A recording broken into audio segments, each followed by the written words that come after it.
dan bahagia Bapak Ibu guru hebat. Perkenalkan, nama saya Nofri Eslete SPD dari SD Negeri Waingapu 4. Dan saya sendiri Jackson Simran Jurumbatu SPD dari SMA Negeri 1 Waingapu. Saya Bendelina Anske Wakil Ibu SPD dari SMA Negeri 1 Kahar. Kami akan menampilkan praktek coaching tugas demonstrasi kontekstual modul 2.3. Selamat menyaksikan. Selamat siang Pak Jack. Hari ini izin melaksanakan praktik coaching ya Pak. Selamat siang juga Ibu. Iya Bu, sebagaimana sudah kita sepakati kemarin bahwasanya Ibu hari ini akan melakukan praktik coaching ya Bu. Saya di sini akan melihat, mengamati dan juga menilai praktik yang Ibu lakukan dengan Ibu Nofri hari ini. Saya bertindak sebagai observer pada praktik coaching dengan menggunakan alutirta, di mana nanti ada tujuan, identifikasi, rencana aksi, dan juga tanggung jawab ya Bu. Namun sebelum melakukan coaching, saya akan mengajukan beberapa pertanyaan terkait pelaksanaan coaching yang akan dilakukan pada hari ini. Pertanyaan yang pertama adalah kompetensi coaching apa yang nantinya akan Ibu lakukan? Begini Pak, kompetensi coaching yang akan saya lakukan yaitu yang pertama kehadiran penuh atau presence. Yang kedua, saya akan mendengarkan dengan aktif.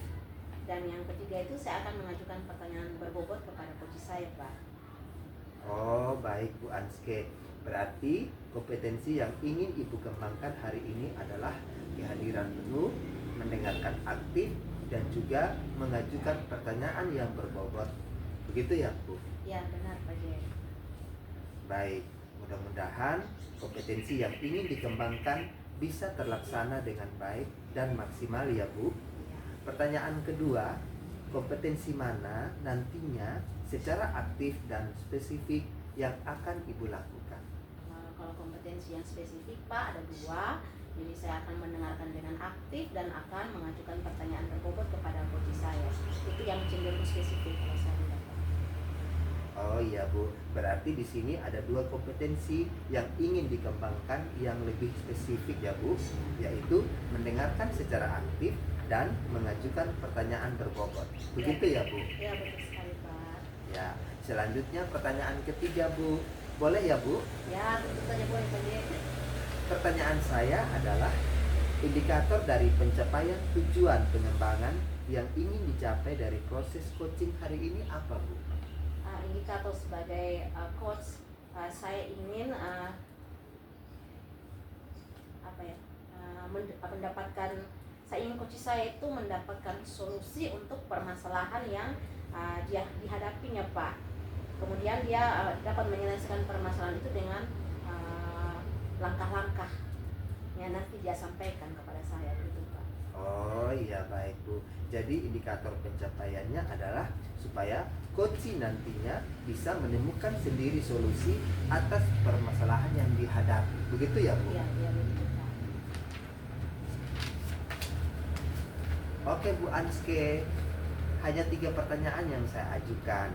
Semoga coaching hari ini bisa terlaksana dengan maksimal ya Bu. Semoga proses coaching ini dapat bermanfaat bagi keduanya, kemudian memberikan pembelajaran yang mungkin tersirat di dalam percakapan coachingnya. Iya Pak. Nah, di sini saya sebagai observer akan melakukan penilaian sesuai dengan rubrik penilaian yang sudah Ibu lihat sebelumnya. Begitu ya Bu? Iya. Baik Bu Anske, sudah bisa memulai proses coachingnya dengan Ibu Nofri ya. Baik Pak Jack, terima kasih Pak Jack. Ya, sama-sama Bu Anske. Bu Nofri, selamat siang. Apa kabar Bu Nof? Kabar baik Ibu, puji Tuhan, saya masih dalam lindungan Tuhan. Kabar baik, hanya Ibu, saya nih lagi pusing ini Ibu dengan sedikit problem yang ada Ibu. Ada yang bisa saya bantu Bu Nof? Jika Ibu tidak sibuk, bisakah Ibu untuk kita berbincang sebentar? Nah tentu saja bisa Bu Nof. Kebetulan saya ada waktu kosong nih. Ngomong-ngomong apa yang Ibu Nof ingin perbincangkan dengan saya? Ini Ibu, saya ingin menemukan solusi atas permasalahan yang saya hadapi. Mungkin setelah saya cerita kepada Ibu Anske, saya bisa mendapat gambaran apa yang akan saya lakukan terhadap masalah yang saya hadapi ini. Ada masalah apa sih Bu Nov? Jadi begini Ibu, di kelas saya itu ketika saya masuk mengajar, ada salah satu anak ini, dia ini kurang aktif dalam belajar, dia malas, dia tidak fokus, kadang tugas yang saya berikan itu dia tidak kerjakan. Bahkan Ibu kadang itu dia main di luar saja tanpa sepengetahuan saya Ibu. Oh, jadi ada salah satu siswa yang tidak semangat untuk belajar, tidak mengerjakan tugas. Terus apa Ibu sudah berusaha untuk menelusuri kira-kira masalahnya apa ya? Sudah Ibu, saya sudah memanggilnya secara pribadi. Saya sudah menanyakan dia apa yang membuat ini kamu tidak suka dengan pembelajaran Ibu, dan ternyata anak ini dia bilang dia bosan. Gitu Ibu. Terus kalau menurut pengamatan Bu Nov, kira-kira mengapa? Kenapa dia tidak menyukai pelajaran Ibu Nov? Nah itu sudah Ibu, mungkin dari pengamatan saya yang saya ada amati ini Ibu, anak ini dia tuh tidak suka dengan pelajaran agama Kristen, karena setiap kali sebelum saya mengajar itu saya sering memeriksa buku mingguan anak-anak murid saya. Nah anak ini ternyata dia tuh tidak pernah pergi untuk sekolah minggu. Setiap hari Minggu dia hanya pergi untuk cari rumput untuk dia punya hewan, untuk dia punya orang tua yang suruh ini begitu Ibu. Kalau begitu kira-kira kondisi ideal seperti apa yang Ibu Novi harapkan dari anak ini? Kalau kondisi ideal Ibu yang saya harapkan, saya mau anak ini sama seperti anak-anak yang lain, dia tetap fokus belajar, dia mengerjakan apa yang saya suruh. Pokoknya itu yang saya harapkan Ibu. Kalau begitu kira-kira apa yang Ibu Novi bisa lakukan supaya bisa meningkatkan hasil belajar anak? Iya Ibu, baik. Mungkin saya akan membuat kesepakatan bersama dengan dia supaya kalau bisa dia waktu-waktu tertentu dia pergi cari rumput itu, mungkin ini setelah dia pulang sekolah minggu Ibu. Terus dengan mungkin saya juga menggunakan metode-metode pembelajaran yang menyenangkan sehingga ini anak ini tidak bosan lagi dalam belajar Ibu. Kalau boleh saya tahu, pernahkah ada metode yang Ibu Novi lakukan itu yang kira-kira berhasil begitu dilakukan di dalam kelas? Iya Ibu, ada Ibu. Jadi metode yang saya gunakan itu saya kadang menggunakan aplikasi virtual. Jadi anak-anak itu mengerjakan tugas sambil bermain games Ibu. Jadi hasilnya anak-anak itu lebih semangat dalam belajar dan pembelajaran itu jadi menyenangkan. Wah, luar biasa sekali Bu Nov. Nah, kalau misalnya di rating nih Bu Nov, dari angka 1 sampai 10, kira-kira menurut Bu Nov ini keberhasilan dari metode itu untuk menarik minat belajar siswa itu kira-kira di angka berapa? Kalau menurut saya Ibu, rating itu mungkin dari angka 7 sampai 9 Ibu. Nah, selanjutnya kira-kira apa saja yang akan Ibu Novi lakukan dan apa langkah-langkah? Ya Ibu, mungkin yang saya lakukan itu saya akan menerapkan metode pembelajaran yang bervariasi ya Ibu, dan juga saya akan menyelingi dengan ice breaking yang menarik Ibu, jadi anak-anak itu tidak bosan.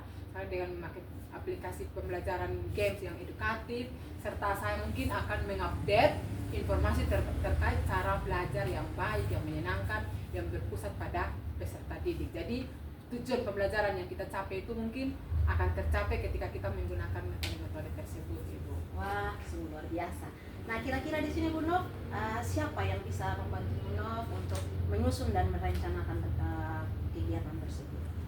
Ya, sepertinya saya akan melaksanakan kegiatan tersebut dengan kerjasama dengan kepala sekolah yang pertama, terus dengan teman-teman guru saya, teman sejawat, dan juga mungkin saya akan mengkomunikasikan dengan orang tua dari siswa tersebut supaya kalau bisa ada waktu untuk dia pergi untuk beribadah Ibu ya.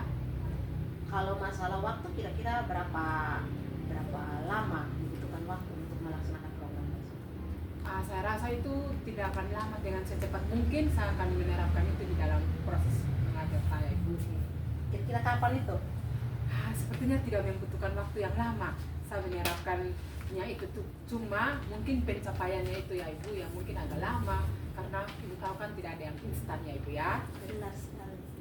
Nah, Teman Kemudian Bu Nov, kira-kira komitmen seperti apa agar rencana ini bisa berjalan dengan lancar? Komitmen yang akan saya lakukan itu mungkin saya harus terus menerus belajar. Ini komitmennya itu saya harus lebih mengupdate informasi terkait dengan proses pembelajaran yang menyenangkan, dan saya harus berbagi praktik baik dengan teman-teman rekan guru saya yang hebat, baik itu di dalam sekolah saya maupun dengan di luar sekolah, serta saya akan meningkatkan kompetensi diri saya, dan saya akan menjadi guru yang selalu dirindukan oleh anak-anak murid saya. Bagus sekali Bu Nov. Terus kira-kira apakah Ibu Nov itu membutuhkan dukungan dari pihak lain? Iya, Ibu, saya membutuhkan dukungan, tapi di dalam sekolah saya itu sarana dan prasarana itu sudah ada, sudah sangat baik, sangat didukung oleh kepala sekolahnya saya, teman-teman juga itu sudah. Mungkin hanya komitmen saya itu yang harus saya bisa saya terapkan dalam proses belajar mengajarnya saya itu. Oh, bagus. Baik Bu Nov, saya harapkan semoga kegiatannya apa yang sudah direncanakan itu bisa berjalan dengan lancar, dan saya yakin pasti Ibu Novri bisa melakukannya. Sekarang bagaimana perasaannya Ibu Novri? Aduh Ibu, saya merasa lega, saya merasa bahagia, senang karena saya sudah berbagi dengan Ibu, sudah berbincang-bincang sedikit tentang permasalahan yang saya hadapi Ibu. Syukurlah kalau begitu. Kira-kira ada lagi yang Ibu mau sampaikan? Tidak ada Ibu. Terima Baik. kasih Ibu. Ya, saya juga merasa senang kita bisa berbagi, semoga bisa seterusnya akan seperti ini, kita saling berbagi. Iya Ibu, terima kasih Bu Anske. Sampai jumpa. Sama-sama. Baik, terima kasih Ibu Anske dan Ibu Novri atas praktik kucingnya. Tadi setelah saya mengamati perbincangan Ibu berdua, sungguh luar biasa, perbincangan yang positif dan sudah menemukan solusinya. Nah, untuk saat ini saya izin kembali bertanya kepada Ibu Anske. Nah, kira-kira Bu Anske, indikator apa saja yang menjadi pencapaian kompetensi yang diinginkan di coaching tadi, Bu? Indikator yang tercapai di sini, saya lihat coachingnya sudah menemukan solusi untuk permasalahan yang dihadapi. Iya, Bu. Jadi berdasarkan yang saya amati tadi, proses coachingnya sudah berjalan dengan sangat baik, dan di mana alur ceritanya mulai dari tujuan, identifikasi, rencana aksi, dan tanggung jawab sudah terstruktur kalimatnya, dan pertanyaan yang diajukan sudah berbobot dan mengalir seperti percakapan sehari-hari. Nah, kira-kira kompetensi apa lagi yang ingin dikembangkan berdasarkan hasil coaching yang barusan dilakukan Ibu Anske? Seperti yang sudah disampaikan sebelum pelaksanaan coaching itu Pak Jack, kompetensi yang ingin dikembangkan itu ada 3, yaitu kehadiran penuh atau presence, ada mendengarkan dengan aktif, kemudian ada memberikan pertanyaan yang berbobot kepada coaching. Jadi di sini nantinya coaching saya sesuai dengan keyword yang dia berikan, saya akan menggali informasi lebih dalam lagi untuk mengarahkan dia untuk menemukan solusi untuk permasalahan yang dia hadapi itu Pak. Baik, Bu Anske, jadi menurut saya pencapaiannya sudah sangat bagus untuk praktik kucingnya. Baik Ibu Anske dan Ibu Novri, terima kasih atas waktunya. Saya akhiri perbincangan kita hari ini. Selamat siang untuk kita semua.